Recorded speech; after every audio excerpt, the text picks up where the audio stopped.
হলো? সবাই এত চুপচাপ কেন? মহারাজ, বহুদিন আমাদের মাইনে বাড়েনি, তাই আপনি যদি একটু ও তাই। আচ্ছা মন্ত্রী, তুমি বলো তো এই মুহূর্তে আমাদের কোষাগারের কি অবস্থা? মহারাজ, আমাদের রাজকোষের অবস্থা কোনোদিনই তো খুব ভালো যায় না, বরং দিন দিন খারাপ হচ্ছে। তাই নাকি? কেন কেন কেন? এই বছর তো বেশ ভালোভাবেই ফসল হয়েছে, আর প্রজারাও তো শুনেছি ঠিকঠাক ভাবে খাজনা দিতে পেরেছে। মহারাজ, ভালো ফসল হলেও প্রজারা নানা বাহানায় খাজনা মুকুব করতে চায়। বেটা বাগড়া দিতে চাইছে মনে হচ্ছে। কই, সেরকম কিছু তো আমি শুনিনি। আর মহারাজ, আমার আরো একটা কথা মনে হচ্ছে। না, আমি ভাবছি মহারাজ, আপনি তো নিজে দাঁড়িয়ে থেকে খাজনা তোলেন না। হ্যাঁ, কিন্তু তাতে কি হলো? আবার শয়তানটা পেঁচ কষতে শুরু করেছে। না জানি রাজাকে আবার কি ভরকি দেয়। না মানে বলছিলাম মহারাজ, ওই খাজনা খাজনা রাজকোষ অবধি পৌঁছচ্ছে তো? হ্যাঁ হ্যাঁ, সেটাও তো দেখা উচিত। তা দেখো না তোমরা গিয়ে। তোমাদের কি মনে হচ্ছে খাজনা রাজকোষে না দিয়ে আমি বাড়ি নিয়ে যাচ্ছি? না না না না না না, এ কথা বলছি না। আর তোমরা? না না, সে কি কথা? আমরা কেন এই কথা বলবো? ছি ছি, আপনি কেন এরকম কাজ করবেন? থাক থাক, অনেক হয়েছে। আর গোপাল, তুমি কি ভাবছো? হ্যাঁ, আহা আহা, আপনি কেন চোর হবেন? চোর হবে আমার শত্রু। আপনি তো আমার মিত্র, কি বলেন মন্ত্রী মশাই? গোপাল, এখন আর মজা না করাই ভালো। আমি এ ধরনের মজা বুঝি না। মহারাজ, আপনি এর বিহিত করুন। বোঝেন না মন্ত্রী গোপালের কথা। যাই বলুক গোপাল, মন্ত্রীর ব্যথা। বেফাঁস বলে ফেলেছি, এখন সবার তামাশার পাত্র হয়ে লাভ নেই। আচ্ছা আচ্ছা, অনেক হয়েছে। আমি বরং ভালো করে খাতাপত্র দেখে মহারাজকে জানাবো। ঠিক আছে, কাল এ ব্যাপারে আমি একটা সিদ্ধান্ত নেব। আজকের সভা তাহলে এখানেই মুলতুবি করতে হবে।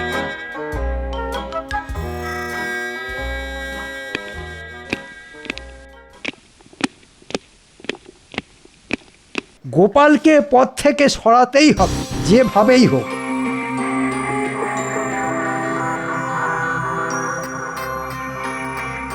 মহারাজের নাপিতকে তুলে এনেছি মন্ত্রী মশাই।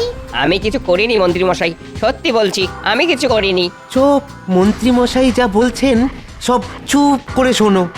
আগে আপনি যা বলবেন তাই করব মন্ত্রী মশাই। আহা, ভয় পাস না। এই নে, এই নে, এই নে 5টি স্বর্ণ মুদ্রা। হুজুর, আপনার অশেষ দয়া। দয়া নয়, তোকে আমার একটা কাজ যে করতে হবে। কি কাজ মন্ত্রী মশাই? মনে থাকবে তো? হুজুর, আপনি একদম চিন্তা করবেন না। আপনি যা যা বলেছেন আমি সেই মতোই কাজ করব। যা, ঠিক যেভাবে বললাম সেইভাবে কাজ কর। ঠিকভাবে করতে পারলে তোর জীবনের সব থেকে বড় পুরস্কার তুই পাবি। ধন্য মন্ত্রী মশাই, ধন্য। আমি এখনই যাচ্ছি। এবারও বুঝবে কত ধানে কত চাল।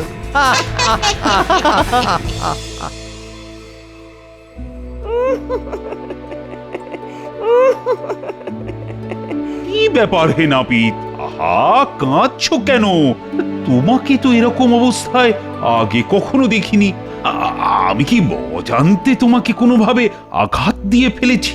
এ কি দেখলাম ঠাকুর, আমার মরণ কেন হলো না? আয় আয় আয় আয় আয় ভগবান, আয় আয় আয়। আহ, কি ব্যাপার? কি তখন থেকে কেঁদেই চলেছো? বলছি, কথা কি কিছু বেরোবে মুখ দিয়ে? বলছিলাম কি মহারাজ, আমি জানি আপনি বিশ্বাস করবেন না, তবু বলছি, পরপর 3 রাত আপনার বাবাকে আমি স্বপ্নে দেখেছি। সে কি? আমার বাবা আমাকে দেখা না দিয়ে তোমাকে দেখা দিলেন? আশ্চর্য।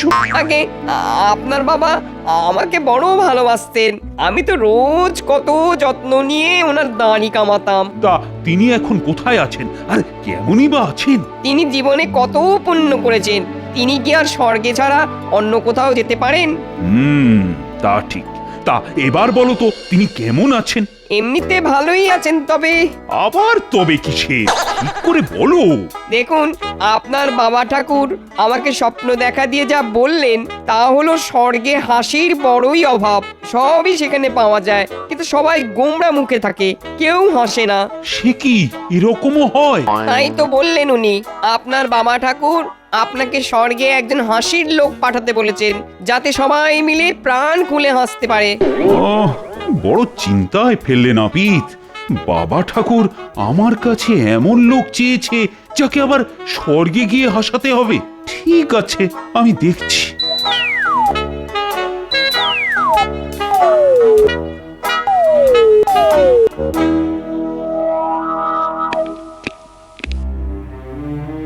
মহারাজ অনুমতি দেন তো একটা কথা বলি। বলো মন্ত্রী, বলো, নির্ভয়ে বলো। মহারাজ বলছিলাম কি, কিছু কি হয়েছে, মানে কোনো দুর্ঘটনা বা অন্য কিছু, মানে আপনাকে বড়ই বিমর্ষ দেখাচ্ছে। আমারও সেই রকমই অনুমান মহারাজ, কিছু একটা হয়েছে, অন্তত আপনাকে দেখে সেই রকমই মনে হচ্ছে।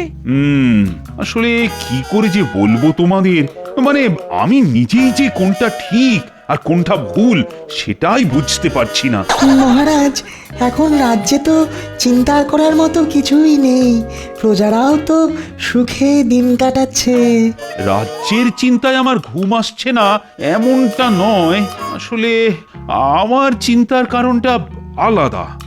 আমরা সেই কারণ জানতে পারি কি, মানে যদি আপনার চিন্তার কোনো সমাধান করতে পারি। মনে হয় না পারবে, তাও তোমাদের জানানোটা অবশ্য আমার কর্তব্যের মধ্যেই পড়ে। তাহলে বলুন মহারাজ। হ্যাঁ হ্যাঁ মহারাজ, বলুন বলুন। ব্যাপারটা কি? আচ্ছা সবাই শোনো এবার। আমার বাবা ঠাকুর আমার নাপিতকে স্বপ্নে দেখা দিয়ে বলেছেন যে স্বর্গে নাকি হাসির বড়ই অভাব, তাই স্বর্গে এমন একজনকে পাঠাতে হবে যিনি হাসাতে পারবেন। সেই চিন্তায় এখন তো আমার মাথাটাই দেখছি খারাপ হয়ে গেছে। এই যে মহা সমস্যার কথা, স্বর্গে মৃত মানুষেরাই থাকেন, কিন্তু আমাদের আগে, মানে এখন অব্দি যারা স্বর্গে গেছেন তাদের মধ্যে এমন কোনো রসিক লোক নেই যে হাসাতে পারবে। সেটাই চিন্তার বিষয়। আচ্ছা আমি এখন কাকে পাঠাই বলো তো? আমার কোনো আবিষ্কারই এই সমস্যায় যে কাজে লাগবে না। আমার হাসির পাচন তো মরতে চলে, স্বর্গে তো চলে না। সে তো আমিও জানি, তাই তো ভেবে ভেবে কোনো উপায়ই বার করতে পারছি না। তুমি আবার হাস্য মন্ত্রী, কোথায় একটা ভালো পরামর্শ দেবে, তা না করে হাসছো। মহারাজ মাফ করবেন, কিন্তু না হেসে পারলাম না। আমি এক্ষুনি আপনার চিন্তা দূর করে দিতে পারি, আমার কাছে উপায় আছে। হ্যাঁ, উপায় আছে? তাহলে বলো। উপায় হলো গোপাল মহারাজ। চিন্তা কিসে, হাসির রাজা গোপাল ভাঁড়কে আপনার বাবার কাছে পাঠিয়ে দিন। এ তো অসম্ভব, জ্যান্ত কোনো মানুষ স্বর্গে যেতে পারে না, একমাত্র মরা মানুষই স্বর্গে যেতে পারে। বিজ্ঞানী একদম ঠিক কথা বলেছে। তাতে কি হয়েছে, গোপাল মরবে। গোপাল তো এতদিন মহারাজের অন্ন খেয়েছে, আর মহারাজের বাবার মুখের হাসি ফোটাতে এটুকু করতে পারবে না। আর গোপাল ছাড়া কেই বা আছে যে হাসাবে কোনো কারণ ছাড়াই? গোপাল, তুমি কিছু বলো। মানে আমি তো তোমাকে মরতে জোর করতে পারি না, কিন্তু আমার বাবার মুখে যে হাসি ফোটাতে হবে।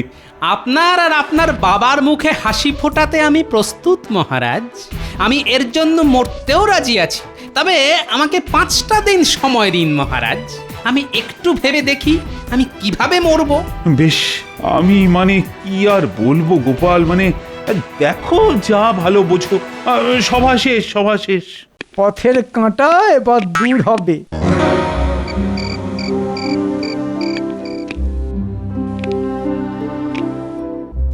কি ব্যাপার মহারাজ, আজ যে দেখছি মন ছটফট করছে, নতুন কোনো বিপদ হলো বুঝি?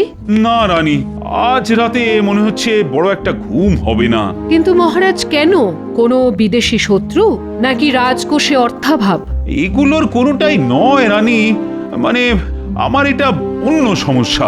কি সমস্যা আমারও জানা উচিত। আমি এই কৃষ্ণনগরের রানী, মহারাজের কি শরীর খারাপ করছে? না না, মানে আসলে আমার বাবা নাপিতকে স্বপ্নে দেখা দিয়ে বলেছেন স্বর্গে একজন রসিক লোক পাঠাতে, যাতে তিনি হাসতে পারেন। এ আবার কি কথা? এরকম আজব স্বপ্ন তুমি নিজে দেখলে না, দেখালো তোমার নাপিত? হ্যাঁ রানী, কারণ আমার বাবাও না আমার নাপিতকে খুব ভালোবাসতেন। তারপর আর কি, গোপালকে বলতেই ও বলল ও আমার জন্য মরতেও পারে, তাই ওকেই স্বর্গে পাঠাবো। কিন্তু মনটা যে বড় খারাপ লাগছে। সে কি, তুমি গোপালকে মেরে ফেলবে? তোমরা কি পাগল? আহ রানী, যা বুঝো না তা নিয়ে কথা বলো না তো। না না না না, আমি এ কিছুতেই হতে দেব না। তুমি কে হে না হতে দেবা?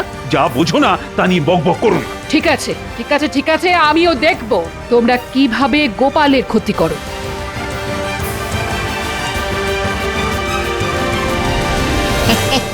মন্ত্রী মশাই, আপনি থাকতে আমাদের আর কোনো চিন্তা নেই। সত্যি কি চমৎকার ভেবেছেন মন্ত্রী মশাই। এখন তো গোপাল ভাঁড়ের মরতে আর মাত্র 5 দিন বাকি। তাতে হলোটা কি?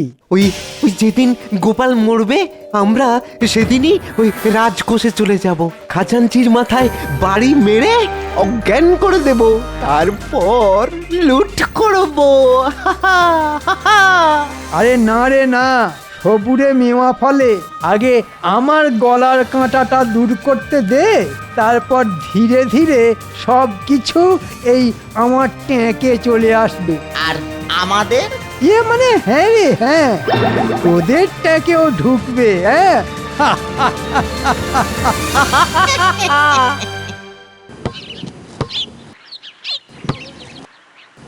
এই তুমি এই সাত সকালে কোদাল নিয়ে মাটি কোপাচ্ছ কেন?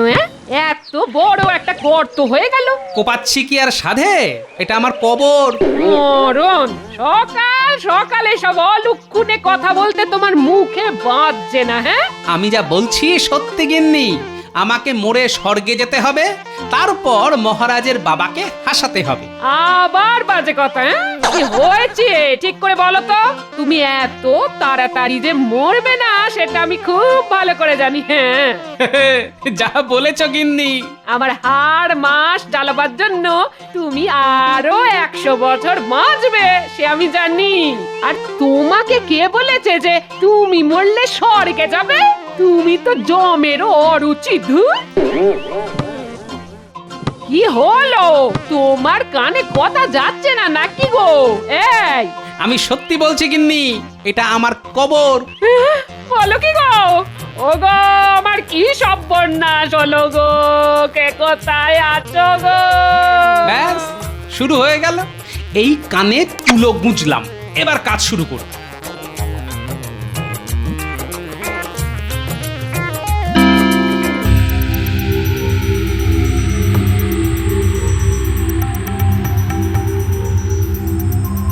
গোপাল, তাহলে বলে ফেলো তুমি কি ঠিক করেছো? মহারাজ আগ্রহ নিয়ে অপেক্ষা করছেন। হ্যাঁ গোপাল, মানে 5 দিন তো হয়ে গেল, তো মানে কি বলবো তোমাকে, মানে আপনি চিন্তা করবেন না মহারাজ, আমি ভেবে ফেলেছি আমি কিভাবে মরব। বলেছিলাম না গোপাল আপনার একান্ত অনুগত, আপনি চাইলে গোপাল শুনবেই। কি ভাবলে গোপাল? আমি কবরে যাব মহারাজ। আমার বাড়ির উঠোনে আমি একটা কবর খুঁড়েও রেখেছি। আপনি বললেই আমি ওই কবরে গিয়ে শোব, আর আপনারা আমাকে মাটি চাপা দিয়ে আসবেন, ঠিক আছে? বেশ, রাজজ্যোতিষী। আজ্ঞে মহারাজ। তোমার গণনায় দেখো তো গোপাল কাল কোন শুভ সময়ে মরতে পারে। মহারাজ কাল সকাল 10 ঘটিকায় হলো শুভ সময়। বেশ বেশ, তবে তাই হোক। গোপাল, তুমি চিন্তা করো না, ভালোভাবেই তুমি স্বর্গে যাবে। ওগো ঠাকুর, এ আমার কি হলো গো? ওগো, তুমি আমায় ছেড়ে যেও না। মহারাজ দয়া করুন মহারাজ, ওগো তুমি আমায় ছেড়ে যেও না গো। গোপাল দাদু, আমাদের ফেলে যেও না। আমাদের সাথে কে খেলবে, কে গল্প শোনাবে? ও গোপাল দাদু, যেও না। আহা, কাঁদিস না কাঁদিস না, এই যে রাজকার্যে যাচ্ছি। মহারাজ, একটা শেষ ইচ্ছে ছিল। বলো বলো তাড়াতাড়ি, আরে না হলে যে শুভ সময় চলে যাবে। আগে আমি চলে গেলে আমার গিন্নির চলবে কি করে? তাই ও আচ্ছা আচ্ছা, এই নাও 100 মোহর আছে। প্রতি মাসে তোমার গিন্নি 10 মোহর করে মাসোহারা পাবে। মহারাজের জয় হোক। বেটা এই সময়েও কামিয়ে নিল, হ্যাঁ মহা ধরিবাজ। এই হচ্ছে শুভ সময়। শুয়ে পড়ো গোপাল, শুয়ে পড়ো। এই শুলাম। নাও জলদি হাত চালাও। ব্যাস কাজ খতম। ও মা গো!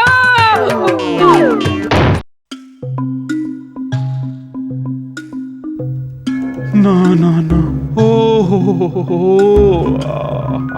গোপাল নেই, কিরকম সব যেন খালি খালি লাগছে, তাই না মহারাজ?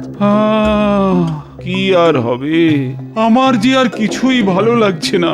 মায়া, সবই মায়া। মনে হয় গোপাল এখন স্বর্গে হাসির ঝড় তুলেছে। আপনি আর চিন্তা করবেন না, আপনার বাবা এখন প্রচুর হাসছেন আর গোপালকে পাঠানোর জন্য আপনাকে অনেক আশীর্বাদ করছেন। কিন্তু গোপাল ছাড়া আমার দিন কাটবে কি করে? মহারাজ আমার কবিতা শুনুন, সময় কেটে যাবে। শুনি তোমার কবিতা। হাসির ছলে গোপাল স্বর্গে কথা কয়, মর্তের মানুষ সেসব শুনতে নাহি পায়। ঠিক আছে, আজ আর সভা হবে না। যাও সবাই বাড়ি যাও।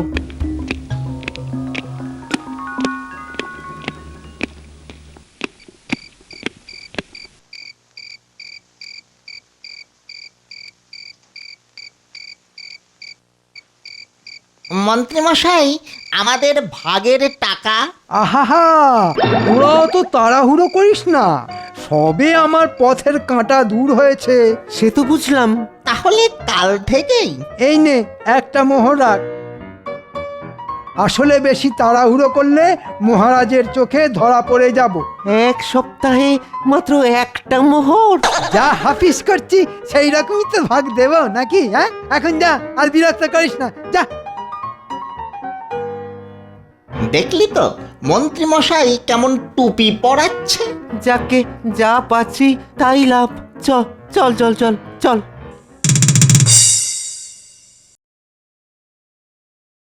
মহারাজ, গোপাল নেই আজ 2 মাস। এই 2 মাসে আমাদের মধ্যে, মাফ করবেন মহারাজ, অনেক পরিবর্তন হয়ে গেছে। শোক ভুলতেও পাচন লাগে মহারাজ। গোপাল তো আমাদের সবার প্রিয় ছিল, কিন্তু সেই শোক তো আমাদের ভুলতেই হচ্ছে। তোমরা ভুলে যেতে পারো, কিন্তু আমি পারবো না। কি কাণ্ড, একদিকে মহারাজ শোকে কাতর, অন্যদিকে গোপাল আপনার বাবাকে হাসিয়ে মাত করে রেখেছে। সেপাই,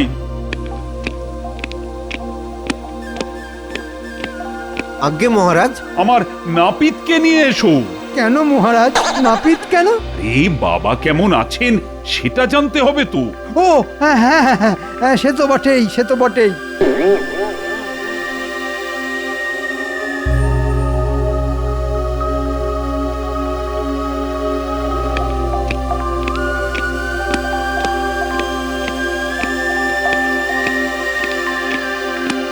প্রণাম মহারাজ, আমাকে ডেকেছেন? আচ্ছা বাবা ঠাকুর তোমাকে আর স্বপ্নে দেখা দেননি? মানে আমার যে বড় জানতে ইচ্ছে করছে বাবা আর গোপাল দুজনে কেমন আছে। এই রে, না মানে এখনো তো দেখা দেননি। মনে হয় গোপালের সাথে হাসি ঠাট্টা এতটাই মশগুল যে সময় পাননি। তাই হবে হয়তো। আর দুঃখ করবেন না মহারাজ, বলছিলাম কি গোপাল ভালোই আছে। না, সে ভালো নেই। কি দেখছি? হ্যাঁ মহারাজ, ফিরে এলাম সশরীরে। গোপাল ফিরে এসেছে। গোপাল কিন্তু কি করে গোপাল, কি করে হলো এটা? সবই আপনার বাবার দয়া আর ভগবানের আশীর্বাদ। কিরকম? এই 3 মাসে মহারাজ আপনার বাবাকে এত হাসিয়েছি যে তিনি খুশি হয়ে বললেন, যা এবার তুই বাড়ি ফিরে যা। চমৎকার। তিনি নিয়ে গেলেন আমাকে ভগবানের কাছে। ভগবানকেও আসাতে হলো। তিনি আমাকে মর্তে সশরীরে আসতে অনুমতি দিলেন। ব্যাস, আমিও চলে এলাম। গোপাল, তোমাকে পেয়ে আমরা যে কি খুশি হয়েছি বিশ্বাসই করতে পারবে না। সে তো বুঝলাম মহারাজ, কিন্তু এই দেখুন আমার চুলদাড়ির অবস্থা। আসলে এর থেকেও খারাপ অবস্থা আপনার বাবা। দেখুন, ভগবানের তো চুলদাড়ি বাড়ে না, তাই কাটবার প্রয়োজনও পড়ে না, কিন্তু মানুষের পড়ে। তাই উনি বলেছেন স্বর্গে নাপিত পাঠাবার ব্যবস্থা করুন। সে আর এমন কি, নাপিত তো হাতের কাছেই আছে। রক্ষী, ধরো বেটাকে। না না, আমাকে মারবেন না মহারাজ, আমি মরতে চাই না। আহা, একটুও কষ্ট হবে না। ওই দেখো না গোপালকে, বাবা খুশি হলে তোমাকেও ফেরত পাঠিয়ে দেবেন। আর উনি আরো বলেছেন, হ্যাঁ, বলেছেন যে মাঝে মাঝেই আমাকে স্বপ্নে বলে দেবেন যে ওনার কি কি চাই। না না না না, ওসব স্বপ্ন ভাবনা মিথ্যে কথা। আমাকে ক্ষমা করুন মহারাজ, এই আমি কান মুলছি, এই নাক খত দিচ্ছি, আমাকে প্রাণে মারবেন না। আমি আমি আমি আমি আমি আমি ওরকম কোনো স্বপ্ন দেখিনি। ওই মন্ত্রী মশাই গোপালকে হাঁটাবার জন্য আমাকে এইসব বলতে বলেছেন। মন্ত্রী, আয় আয়, পালাচ্ছ কোথায়? ওরে বাবা রে, ওরে বাবা রে, ওরে বাবা।